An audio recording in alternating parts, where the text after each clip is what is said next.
Welcome to the open beta of Palia. We can finally all play.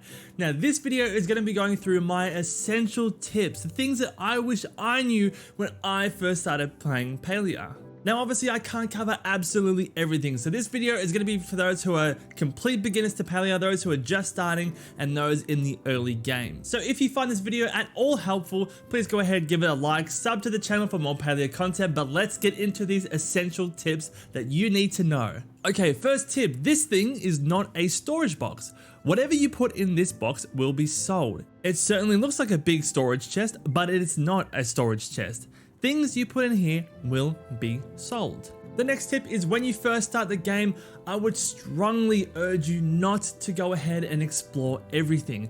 Beeline your missions up until the mission that you get from Najuma called Like a Bird. Now there are some very good reasons as to why you want to do this. First of all, it gets you out of the tutorial levels as quickly as possible. You'll have access to all your tools and skills, and then you can start working on upgrading them to get better things in the game. You'll also then have your housing plot where you can put all these different machines and things to start becoming really efficient and making money in the game, and you'll also get your glider, which is a super fun thing in the game. All of these things are incredibly useful, and it only takes about 30 to 60 minutes to get up to this particular mission, so please just don't explore, just beeline your missions and just get it done within the first 30 minutes to an hour. The next one is focus.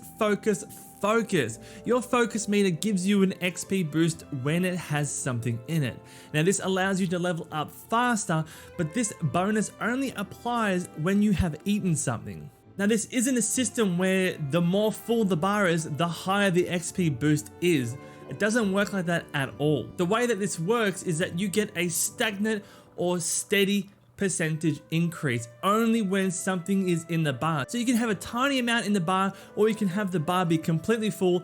That percentage boost will not change. Thankfully this is not a stamina meter either like Stardew Valley. God, I hated that. But basically once this bar runs out, you can still do everything exactly the same, you just won't be getting that XP buff. So the next question you might be wondering is, how do we increase this focus meter and how do we increase that percentage buff? Great question. In Palia, you're going to be unlocking a bunch of renown for completing a variety of different tasks like completing missions, increasing friendships, unlocking achievements, fulfilling requests, etc. Now please don't make the mistake that I see a lot of new players making, where they buy writs to expand or obtain more land for their housing plot.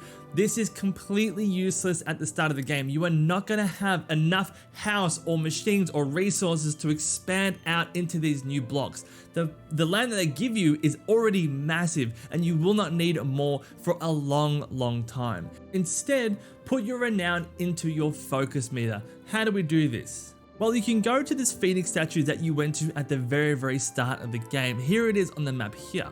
This statue will increase the percentage of XP boost that you're given. So as long as anything is in this focus meter, this is the percentage that will apply to your increase or your buff. Now that's all well and good. However, our focus meter starts off quite small, and you might be getting into some food items that exceed how much focus you can hold. So how do we increase the overall size of the focus meter? Well, if you go to this dragon statue located here on the map, this will increase the overall size or capacity of this meter. So instead of just having land that's sitting there not being utilized, you can put that same renown currency into increasing your focus bar in its entirety, and also increasing the percentage buff so you can level faster in the game. Renown also caps at 1,000, so please make sure you keep an eye on that, because you don't want to keep earning renown and having it go to waste. The next thing is leveling up your tools and skills.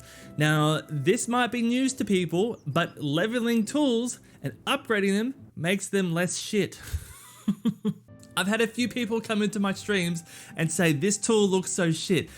I know, it's a basic tool, and it's almost like the game is incentivizing you to level them up and buy more efficient tools. But leveling up these tools and skills to certain milestone levels will unlock new recipes and new blueprints for that particular skill. You might be getting an upgrade of the tool itself, you might be getting recipes for different things to apply to that skill. You might be getting blueprints for things that utilize the resources that you obtain in that skill, like smelters for mining. All these new additions that are tied to leveling up these tools will open up the game for you in a massive way. And then all those new systems start feeding into other skills. So it's absolutely imperative and crucial that you focus on these skills and tools. Now there are NPCs that are tied to certain skills, but don't worry, you don't have to remember who is tied to what. They'll most likely either have a mission for you when you reach that milestone, or they'll go ahead and just send you a letter saying, hey, I've got a new recipe, come check me out. Now also do be aware that upgraded tools do have a durability meter, so you'll want to also be buying some repair kits. You can buy a repair station for your home, which is what I've done, so I can just repair everything once I go back to my home plot, or you can go to this store here and repair it while you're there. Please also keep in mind that you do not want your tools to break. It is far more efficient just to repair the tools at a lower cost rather than having them break and having to rebuild those tools up from scratch. Once your tool breaks, it goes back to the most basic form of that tool. So always have some repair kits on you, and whether you're out in Kilima Village or you're back at your home plot, just keep those repairs going.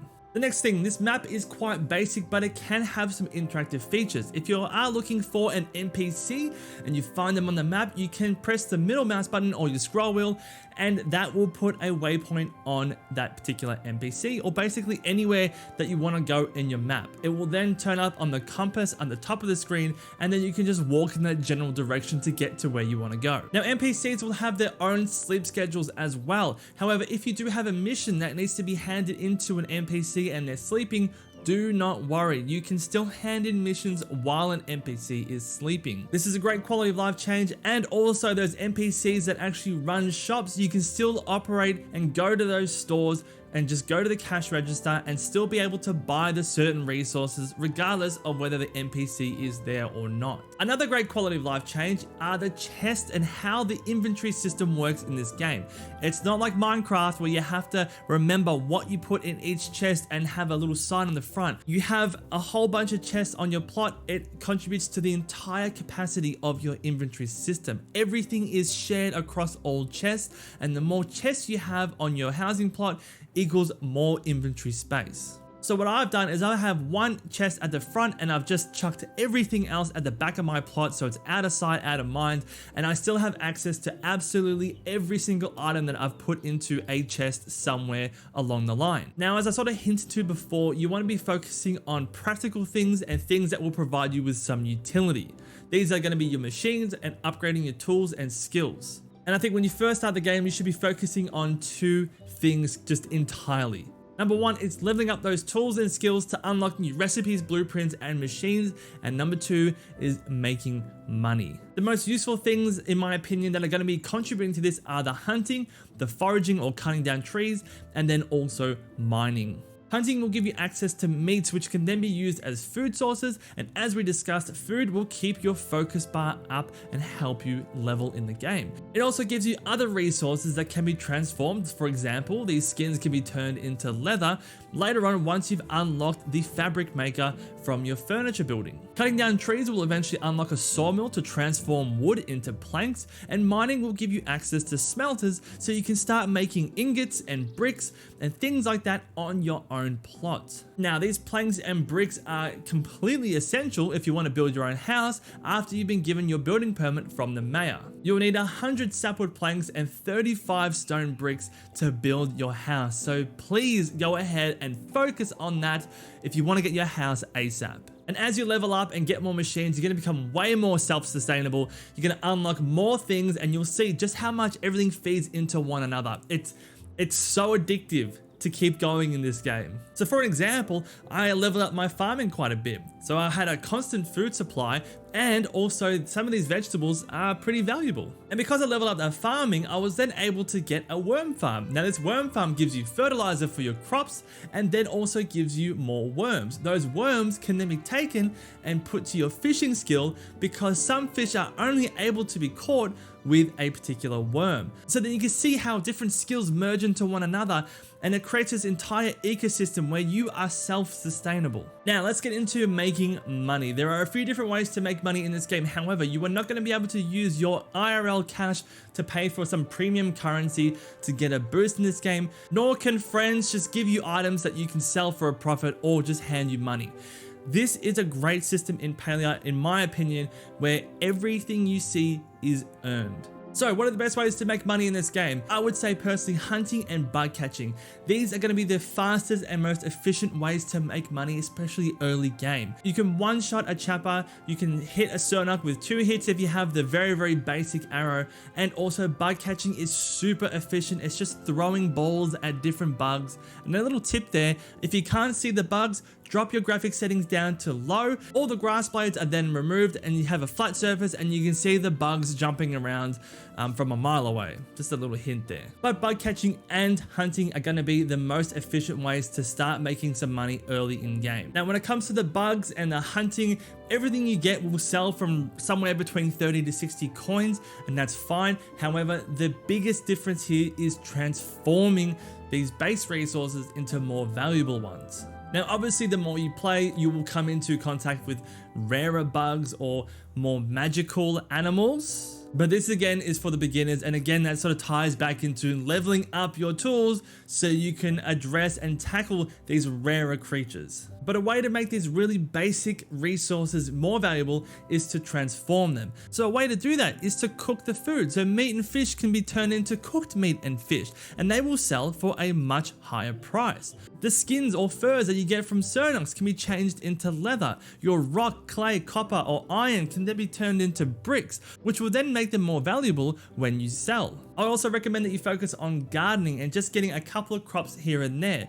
This will operate in the background, so when you go out and you do your hunting or your bug catching or your fishing, you've got crops or basically money growing in the background on your home plot. You just do need to be on top of the watering. However, you can buy certain fertilizers that lock in the moisture, so you don't even need to water as much. I'm personally focusing on potatoes because they sell for 45 coins or 67 per potato if they're a starred item, and I'm also doing tomatoes as well because you can actually harvest them 2 to 3 times before you even need to reseed the area. They just regrow in place 2 to 3 times. And because you're focusing on farming, you can then access certain machines like a seed maker. So if you have a valuable vegetable like a potato, you can put that into the seed maker and make more seeds for potatoes. This means that you will never ever have to buy seeds from the store again. Again, just making your home plot a lot more self-sufficient. And I would strongly recommend that you do not build your farm far away from the waterhole. I will be moving this later on because I'm sick and tired of running back and forth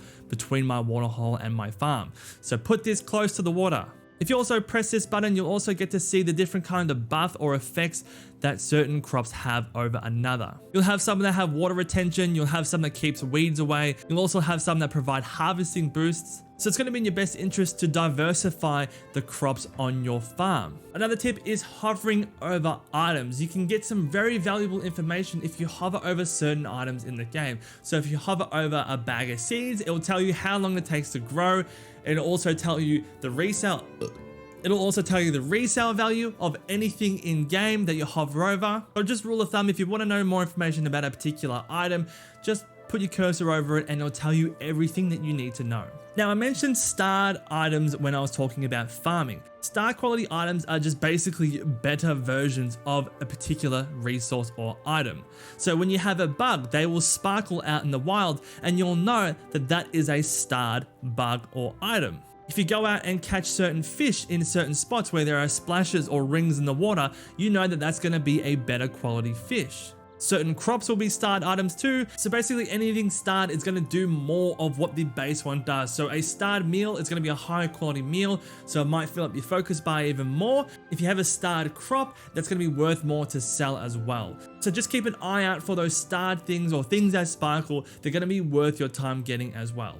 And another okay way to make money when you're in the beginner stage is to jump over to Bahari Bay and collect these oysters. Some of these oysters have a chance of having a pearl or a green pearl in them, which are very, very valuable.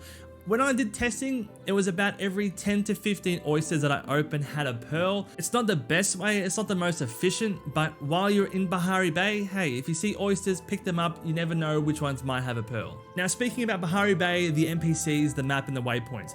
If a character is not in Kilima Village, they're going to be in one of two other places. They're either going to be in Bahari Bay because characters can walk between the two different areas, or they're going to be in the underground shop with Zeki. You will unlock that as you play. It's an early game sort of thing, but they might be there as well. Now, as you jump between Bahari Bay and Kilima Village, you will quickly realize that this land or world is huge and there's no mount system. So the only other way to get around, apart from walking, is fast traveling, but just be aware that the fast travel costs gold.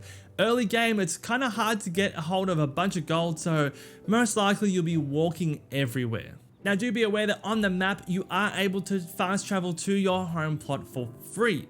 However, once you do this once, it's then on a 30-minute cooldown. So you're going around, you're exploring Palia, you're getting resources, you're upgrading the skills, and you quickly come to the realization that you are running out of inventory space. Don't worry, you can go to Zeki's shop and go to the left here and upgrade your bag. Please be aware that each expansion gets progressively more expensive.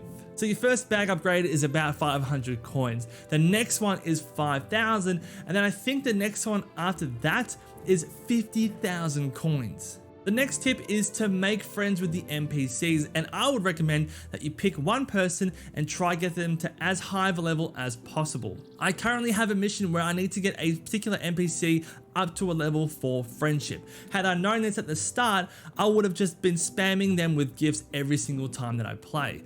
I didn't know this, so I didn't focus on it, and now I have to build up a friendship from scratch when I've just basically wasted all that time where I could have been building up a friendship with someone. Now, when you talk to the NPCs, you can find out what their liked or loved gifts are by clicking this icon down here. They'll either tell you what they want or what another NPC wants.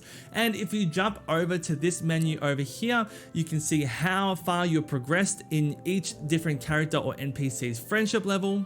You can also see what their liked and loved gifts are for that week. Yes, this does change every week, so you can't just look at a guide and speed run this friendship like Stardew Valley. And you also get a glimpse as to what items you'll get at each single milestone in that friendship. Obviously, gifting a liked or loved gift will increase the amount that friendship increases over just gifting them random stuff. Now, NPCs won't accept every single gift, so it's going to be in your best interest to start giving them the things that they really like or they really love. Do be aware that Palia is a community-based game, and with that, there is a function that you can fulfill or request items from other players.